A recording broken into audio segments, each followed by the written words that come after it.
On a busy Monday morning in the Chicago Juvenile Courthouse, 16-year-old Sarah Jenkins stood straight and composed before Judge William Harrison. The fluorescent lights cast harsh shadows across the worn wooden benches where her mother, Lisa Jenkins, sat anxiously watching the proceedings. Judge Harrison was known throughout Cook County for his unconventional methods of handling juvenile cases. With 30 years on the bench, he believed he could read young offenders like open books. Today, however, he was about to meet his match in ways he never expected. Sarah's appearance in court stemmed from what seemed to be a simple misunderstanding at her local library. 2 weeks earlier, she had been accused of stealing reference books, a charge that made her mother both angry and confused. Lisa knew her daughter practically lived in libraries and would never steal anything, let alone books she could easily check out. The courtroom was unusually full that morning. Law students from nearby Northwestern University occupied the back rows, taking notes for their juvenile justice class. The air felt heavy with tension as Sarah, wearing a neat navy blue dress and her hair pulled back in a careful braid, faced the judge. "Well, young lady," Judge Harrison began, leaning forward in his chair, "I've been looking at your file, and something doesn't add up here." He adjusted his reading glasses and shuffled through the papers before him. "Instead of the usual procedure, I'd like to try something different with you today." The court clerk raised her eyebrows. She had seen the judge's different approaches before, and they often left young defendants in tears. But Sarah remained calm, her hands clasped loosely in front of her. "We're going to play a little game," the judge announced, his voice echoing in the quiet courtroom. "I call it truth or lie. I'm going to ask you some questions, and we'll see how honest you can be. How does that sound?" Before Sarah could respond, her court-appointed attorney started to object, but Judge Harrison waved him off. "This is my courtroom, counselor. I found this method quite effective in getting to the truth with young people." Sarah's mother shifted uncomfortably in her seat, but her daughter's expression remained unchanged. What nobody in the courtroom knew was that Sarah had spent countless hours watching legal proceedings, studying law books, and preparing for mock trials since she was 12 years old. "Your Honor," Sarah responded clearly, her voice steady and respectful, "I understand the purpose of your exercise, and I'm willing to participate." The formal language seemed unusual coming from a teenager, causing the judge to peer at her more closely. The court reporter's fingers paused over her stenotype machine. In her 15 years of recording proceedings, she had never heard a young defendant speak quite like this. Judge Harrison started with simple questions. "Why were you at the library that day? Do you often stay there after hours? Have you ever taken anything without permission?" Each question seemed designed to trip Sarah up, to catch her in a contradiction. But with each response, Sarah demonstrated a surprising understanding of legal principles. She was careful, precise, and articulate, qualities the judge rarely saw in his juvenile defendants. "The library closes at 6 p.m., Your Honor," Sarah explained. "I was there until 5:45 p.m., as shown by the security camera footage. The books in question were found in my bag because the librarian, Mrs. Peterson, had given me special permission to take them home overnight for my research project on civil rights law. I have written documentation of this arrangement." The judge's eyebrows rose slightly. Civil rights law wasn't typical reading material for teenagers. The law students in the back of the courtroom had stopped taking notes and were now listening intently. As the unusual questioning continued, tension built in the courtroom. Judge Harrison's famous truth or lie game, which usually left young defendants confused and flustered, seemed to be having the opposite effect. Sarah's responses became increasingly sophisticated, hinting at a deep understanding of legal principles that no ordinary 16-year-old should possess. The morning sun now streamed through the high windows, creating a spotlight effect on Sarah as she stood her ground. Little did Judge Harrison know, but his simple game was about to backfire in a way that would change his perspective forever, and perhaps even the way juvenile cases were handled in his courtroom. To be continued. Sarah Jenkins' story began long before she stood in Judge Harrison's courtroom. In a modest two-bedroom apartment on Chicago's South Side, she had grown up surrounded by books instead of toys. Her mother, Lisa Jenkins, a dedicated social worker, had noticed her daughter's extraordinary intelligence when Sarah began reading full sentences at age 3. By the time Sarah turned 7, she was already devouring books meant for middle school students. Her elementary school teachers were constantly amazed by her ability to understand and explain complex ideas. During parent-teacher meetings, they would tell Lisa that her daughter possessed a rare gift, not just intelligence, but the ability to think critically and solve problems in ways that even adults found challenging. The turning point in Sarah's journey came during a fourth-grade field trip to the Cook County Courthouse. While other students fidgeted and whispered, Sarah sat transfixed, watching the proceedings with intense focus. That evening, she announced to her mother that she wanted to become a lawyer. Lisa, despite working 2 jobs to make ends meet, did everything possible to nurture her daughter's interest in law. She bought second-hand law books from library sales, found free legal workshops for youth, and even arranged for Sarah to meet local attorneys through her social work connections. At 12, Sarah joined her middle school's debate team and quickly became its star member. Her ability to construct logical arguments and cite historical precedents left both teachers and opponents speechless. The debate coach, Mr. Rodriguez, often said she argued better than his high school seniors. Sarah doesn't just memorize facts, Mr. Rodriguez would tell other teachers. She understands how ideas connect and how to use them effectively. I've never seen anything like it in my 20 years of teaching. By 14, Sarah had already achieved a perfect 4.0 GPA and was taking advanced placement classes. She spent her weekends either volunteering at legal aid clinics or participating in mock trials.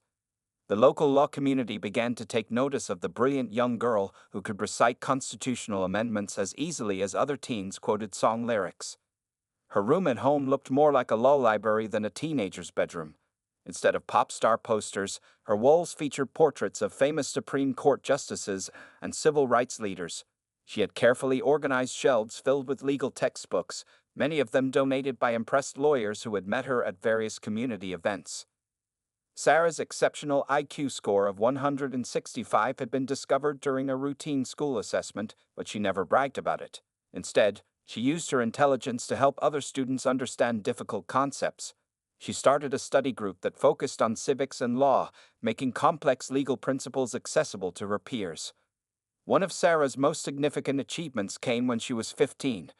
She wrote a detailed analysis of juvenile justice reform that caught the attention of a professor at Northwestern University's law school. The professor was so impressed that he invited Sarah to audit his undergraduate law classes, making her the youngest person ever to do so. Lisa Jenkins watched her daughter's progress with a mixture of pride and protective concern.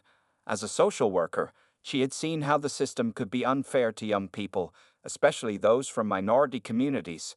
She made sure Sarah understood both the power and responsibility that came with her gift. Knowledge isn't just about showing how smart you are, Lisa would often tell her daughter. It's about using what you know to help others and make things better.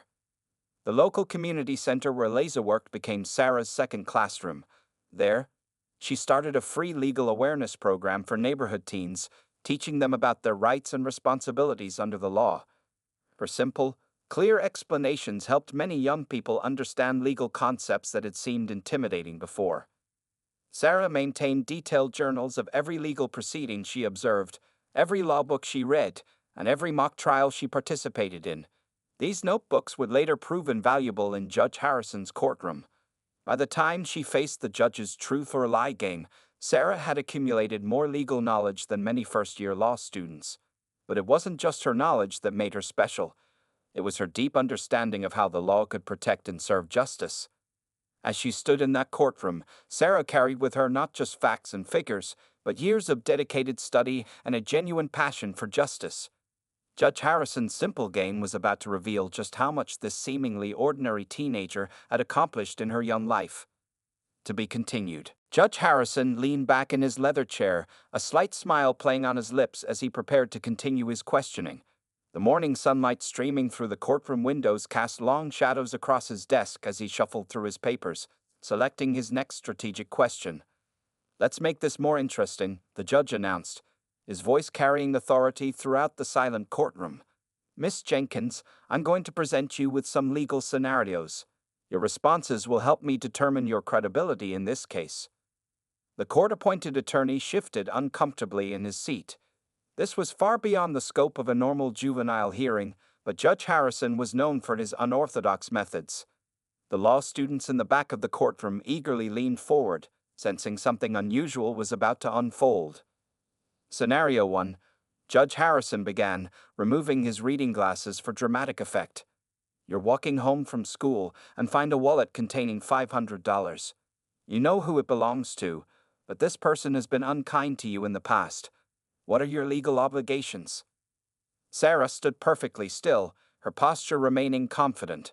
Your Honor, under Illinois state law, specifically the Property Recovery Act, Section 15-2, finding lost property and knowing its rightful owner creates a legal obligation for its return. Personal feelings toward the owner are irrelevant to this legal duty. Failure to return the property could constitute theft by finding. A murmur rippled through the courtroom. The judge's eyebrows rose slightly, but he continued. Interesting response. Let's try something more complex. You witness a crime, but reporting it might reveal that you were somewhere you weren't supposed to be.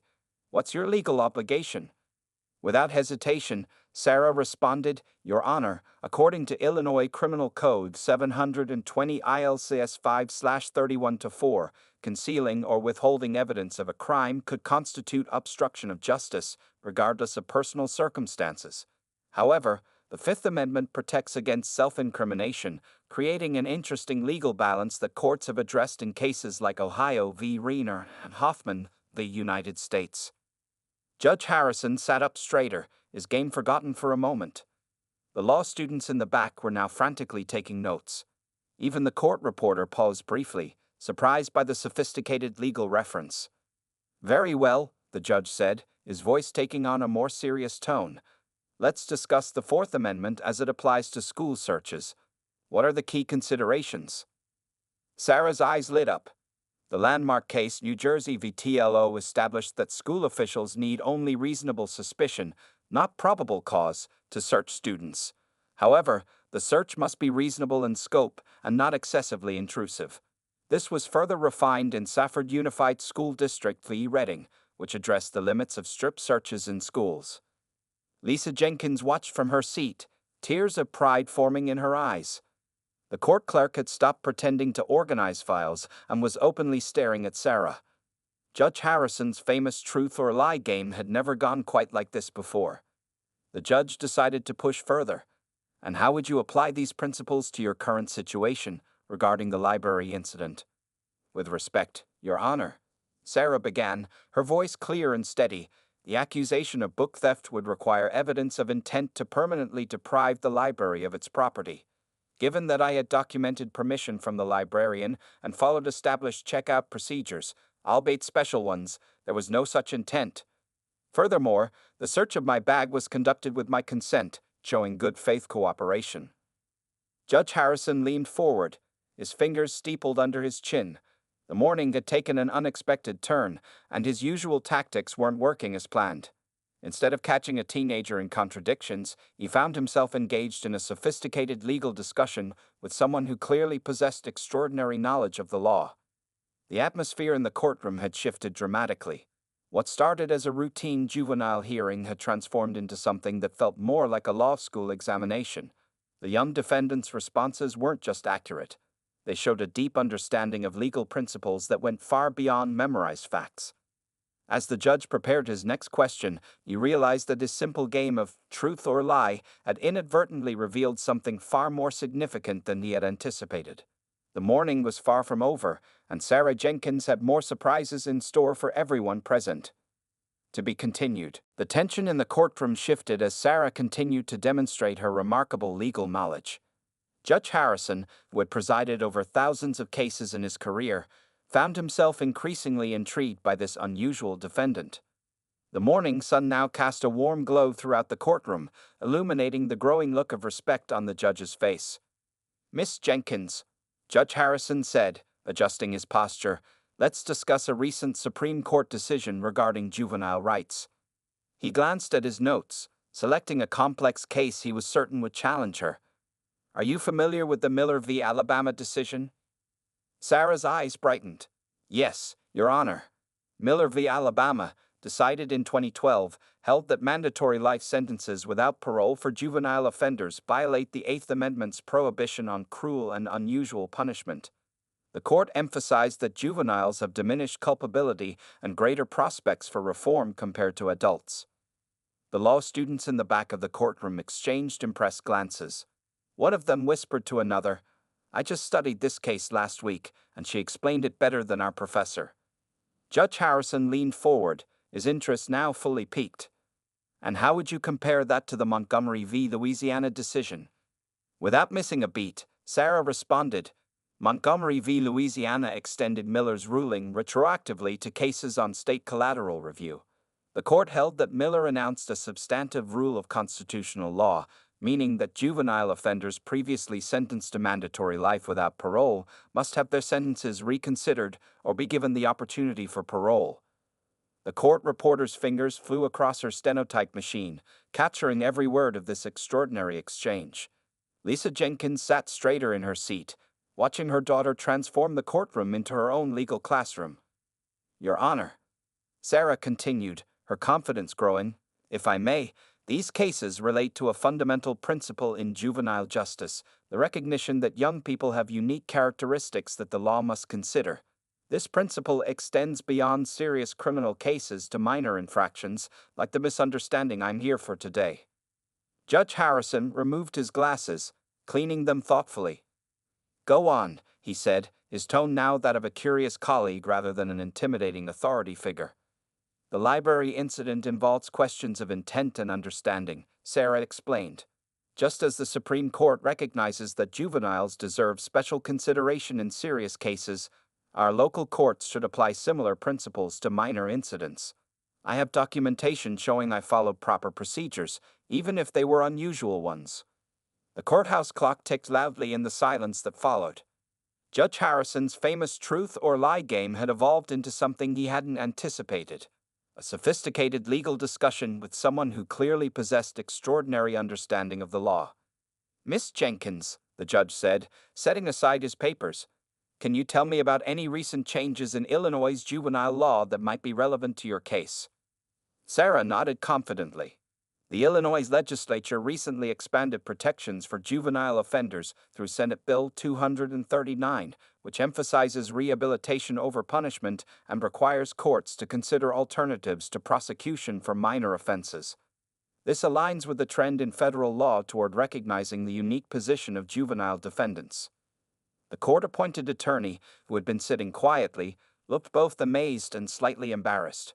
His young client knew more about recent legal developments than he did. The law students had stopped taking notes and were simply listening in awe.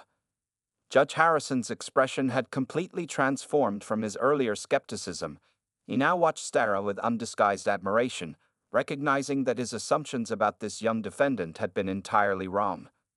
"Furthermore, Your Honor," Sarah added, her voice clear and steady, "the principle of proportionality in juvenile cases, as established in Roper v. Simmons and reinforced in subsequent decisions, suggests that courts should consider the nature of the offense alongside the defendant's age, circumstances, and intent."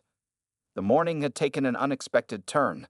What began as a judge's attempt to intimidate a young defendant had become a masterclass in juvenile law. The power dynamic in the courtroom had shifted subtly but unmistakably as Sarah continued to demonstrate not just knowledge, but a deep understanding of legal principles. To be continued. T. The turning point in the hearing came when Judge Harrison decided to address the specific details of the library incident. He shuffled through the papers before him, confident that he would finally find a gap in Sarah's impressive knowledge. "Miss Jenkins," he began, his tone measured, "let's discuss the actual circumstances of why you're here today. The report states that you were found with restricted reference materials in your possession after library hours.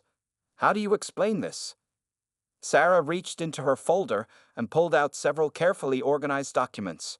"Your Honor, I would like to present evidence that directly addresses this matter.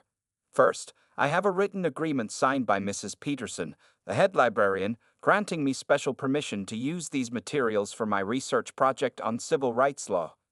The judge accepted the document, studying it carefully. "This is quite unusual," he remarked. "Why would the library make such an exception?"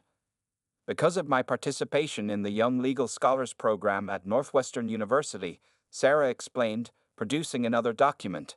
As the youngest student ever admitted to audit their undergraduate law classes, I was granted special access privileges to various legal resources. Professor James Thompson's letter here confirms my participation and the necessity of these research materials. The courtroom fell silent as Judge Harrison reviewed the new evidence. The law students in the back exchanged glances, clearly impressed by the young defendant's preparation.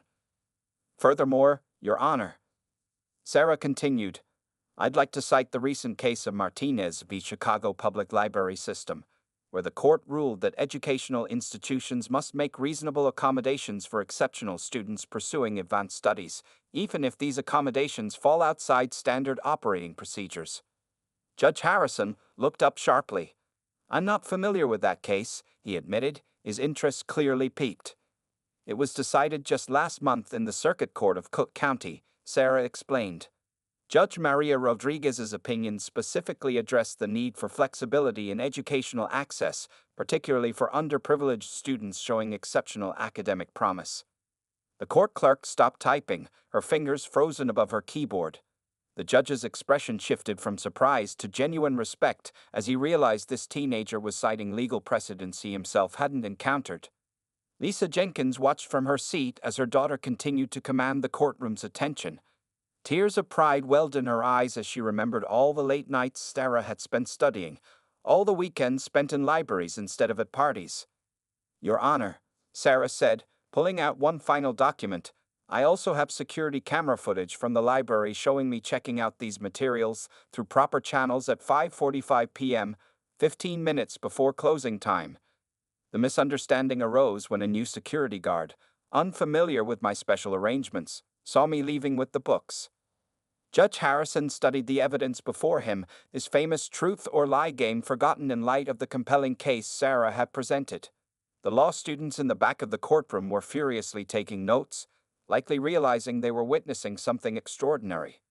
Miss Jenkins, the judge said finally, removing his glasses, in my 30 years on the bench, I've never encountered a defendant quite like you. Your understanding of the law and your preparation for this hearing are remarkable. Sarah stood straight, her composure unwavering. Thank you, Your Honor. I believe that understanding the law is crucial for ensuring justice is served, especially for young people who might not otherwise have a voice in the legal system. The morning sun now streamed fully through the courthouse windows, creating a natural spotlight on Sarah as she stood confidently before the bench.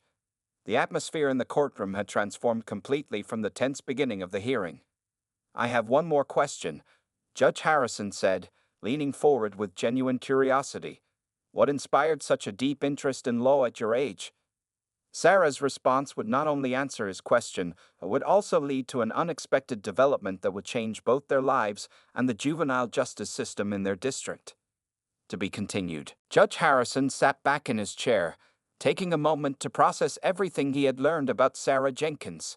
The afternoon light filtered through the courtroom windows as he reviewed a stack of documents that Sarah's mother had just brought forward. Academic transcripts, awards, and letters of recommendation that painted an extraordinary picture. Miss Jenkins, the judge began, his voice notably softer than before, I see here that you've been accepted into the Northwestern University's Early Legal Scholars Program.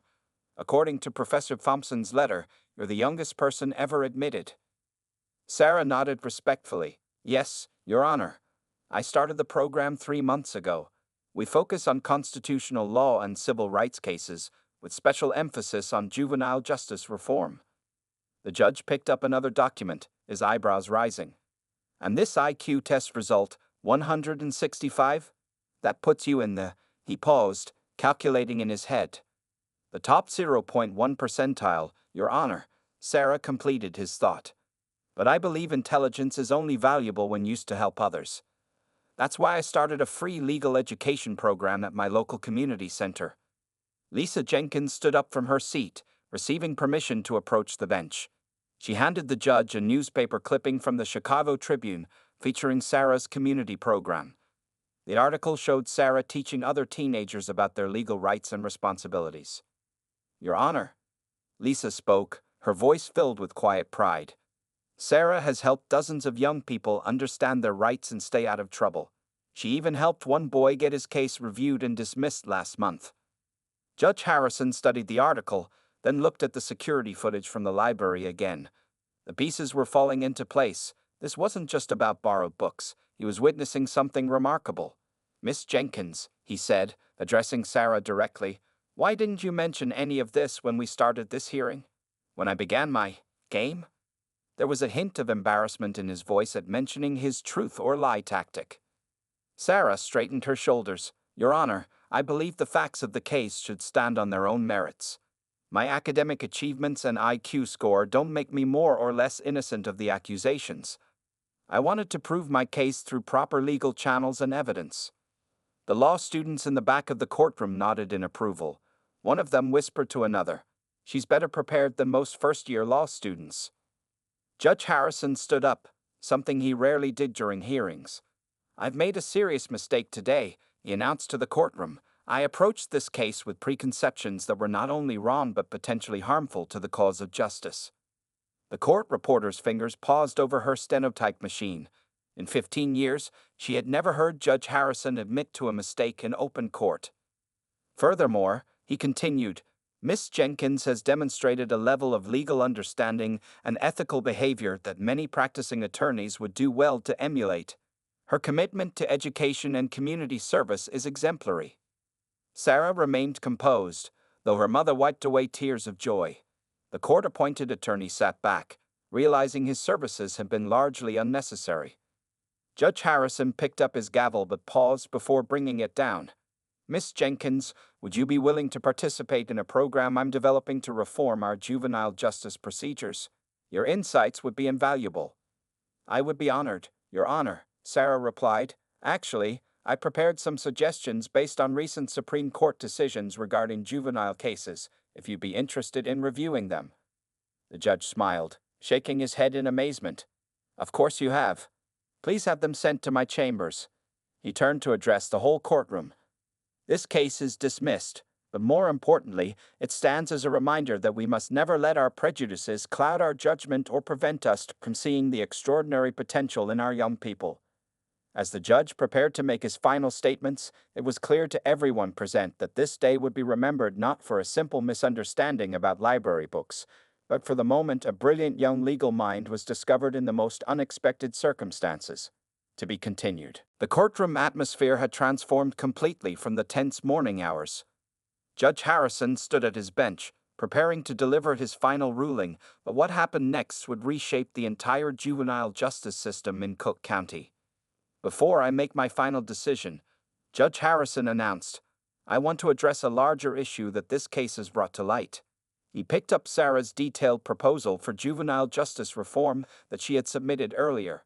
"Miss Jenkins has presented compelling arguments for changes in how we handle juvenile cases." Sarah sat beside her mother now, her posture still perfect but her expression softer. The law students in the back of the courtroom had stopped taking notes and were listening intently. "This case began with a misunderstanding over library books," the judge continued, "but it has revealed serious flaws in our system. Miss Jenkins was fortunate to have the knowledge and resources to defend herself effectively. However, many young people in our courts don't have these advantages." The judge then did something unprecedented. He asked Sarah to approach the bench one final time. "Would you please explain to the court your proposed changes to our juvenile justice procedures?" Sarah walked confidently to the podium.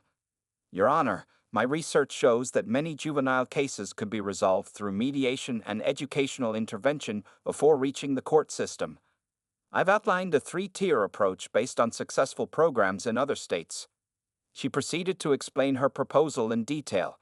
It included mandatory consultation with education specialists before filing charges, a peer mediation program led by trained student volunteers, and a community service option that would focus on skill development rather than punishment.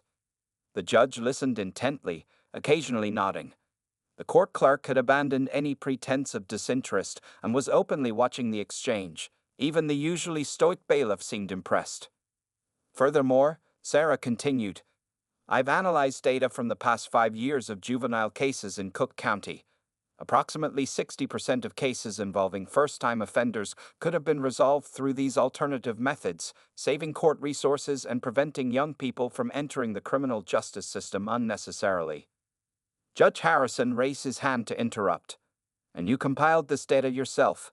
Yes, Your Honor. Professor Thompson helped me access the public records, and I spent 3 months analyzing the patterns. I've included all the statistical analysis in Appendix B of my proposal. The judge turned to address the courtroom. In light of not only the evidence regarding the library incident but also Miss Jenkins' extraordinary contribution to our understanding of juvenile justice, I'm making several rulings today. He lifted his gavel. First, this case is dismissed with prejudice. Second, I'm establishing a Juvenile Justice Reform Committee, and I'm appointing Miss Jenkins as a student advisor to that committee. He looked at Sarah. That is, if you're willing to serve. I would be honored, Your Honor, Sarah replied, her voice steady despite her evident joy. Third, the judge continued, I'm ordering a review of all pending juvenile cases using the criteria Miss Jenkins has outlined in her proposal. Cases that meet the requirements for alternative resolution will be redirected to the new mediation program. Lisa Jenkins couldn't hold back her tears of pride. The law students in the back were whispering excitedly among themselves, realizing they were witnessing a historic moment in Cook County's judicial system. Finally, Judge Harrison said, I want to extend a personal apology to Miss Jenkins. My truth or lie game was inappropriate and based on unfair assumptions. You taught this old judge a valuable lesson today. As the judge prepared to bring down his gavel one final time, he added, This court is adjourned, but the real work is just beginning. Miss Jenkins, I expect your first proposal for the Reform Committee on my desk by next week. Sarah smiled. It's already prepared, Your Honor. I took the liberty of drafting it last night, just in case.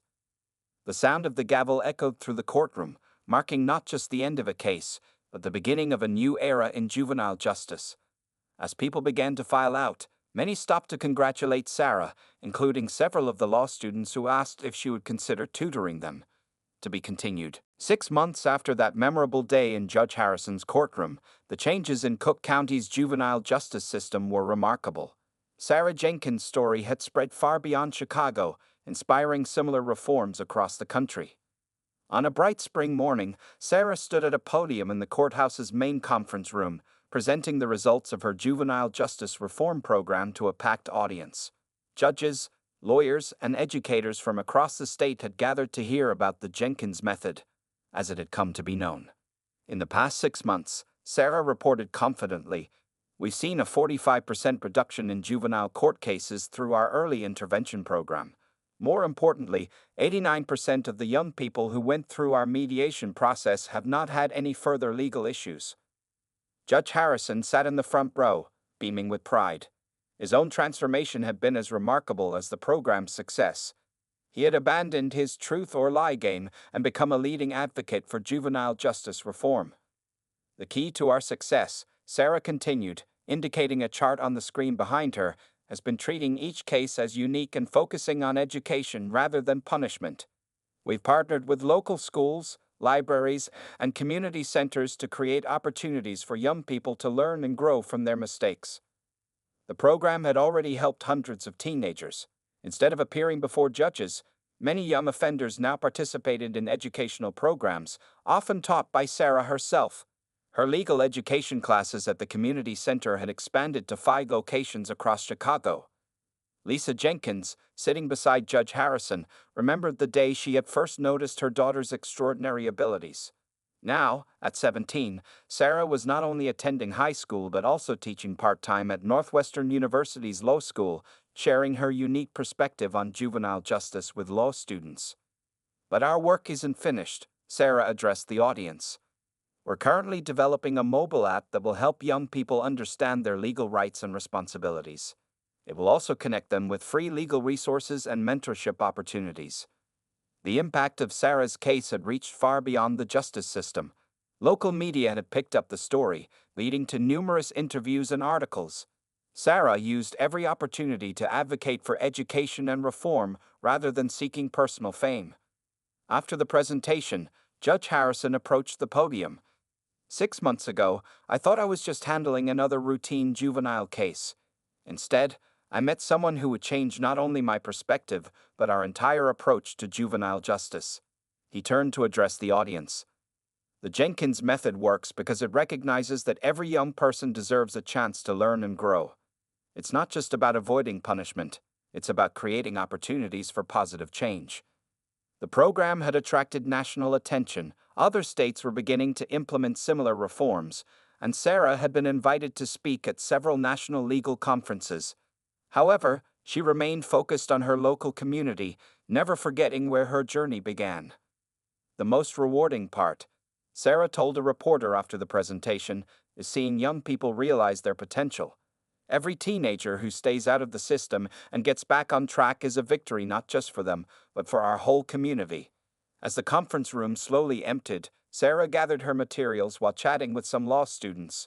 Her next goal was to create a nationwide network of youth legal education centers, starting right there in Chicago. Judge Harrison watched her interact with the students, remembering the day she first stood in his courtroom. Sometimes, he mused to Lisa, our greatest teachers are the ones we least expect. The story of the teenage legal genius and the judge who tried to trick her had become legend in Chicago's legal community. But more importantly, it had sparked a movement that was changing lives across the country. As Sarah left the courthouse that evening, she passed the same library where her journey through the legal system had begun. The restricted books that had once caused so much trouble were now part of a special collection bearing her name, available to any young person interested in studying law. The sun was setting over Chicago, casting long shadows across the city streets. Sarah Jenkins had not only proven her innocence that day in court, she had started a revolution in juvenile justice that would continue to impact young lives for years to come. The end.